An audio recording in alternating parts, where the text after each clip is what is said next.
এবার মজার একটা কথা আল্লাহ পুরুষকে বলছে, হে পুরুষরা শোনো, কোন নারী যদি তোমাদের ঘরে এমন হয়, আল্লাহ বলছে কোন নারী যদি তোমাদের ঘরে এমন হয় যে উচ্চ কণ্ঠে কথা বলে না, পর পুরুষের সাথে কথা বলে না, ঘরেই অবস্থান করে, বেপর্দা বের হয় না, ঠিক মতো নামাজ আদায় করে, যাকাত দেয়, আল্লাহ রসুলের আনুগত্য করে, খোদার কসম কোরআনে আল্লাহ বলছে, হে পুরুষগণ মনে রেখো, এমন নারীর দ্বারা আমি আল্লাহ তোমাদের পুরা ঘর ফ্যামিলি পবিত্র করে দেব।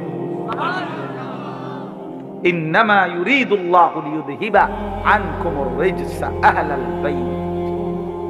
পুরা ঘর পবিত্র, পুরা ঘর নেককার হয়ে যাবে, পুরা ফ্যামিলি সুন্দর হয়ে যাবে।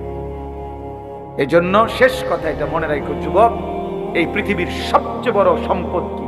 কোন মানুষের জীবনে দুনিয়ার সবচেয়ে বড় অর্জন কি? আখিরাতের অর্জন তো জান্নাত, আখিরাতের অর্জন আল্লাহর সন্তুষ্টি, ঠিক আছে না? এগুলো হলো আখিরাতের শ্রেষ্ঠ অর্জন কি? জান্নাত। আখিরাতের শ্রেষ্ঠ অর্জন কি? আল্লাহর সন্তুষ্টি। তো দুনিয়াতে কোন পুরুষের সর্বশ্রেষ্ঠ অর্জন কি?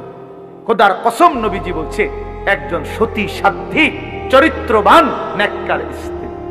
100 কোটি টাকা না, হাজার লক্ষ মিলিয়ন বিলিয়ন ডলার, 100 তালা ভবন, 50টা 100টা গাড়ি, সারা পৃথিবীর অনেক জমি জায়গা, অনেক বাড়ি, অনেক বাজার, অনেক ব্যবসা, অনেক টাকা পয়সার চাইতে একজন পুরুষের জীবনের সবচেয়ে বড় অর্জন, উপার্জন তার একজন পবিত্র স্ত্রী, হালাল স্ত্রী, নেককার বিবি, চরিত্রবান বিবি। আল মারআতু সালিহা,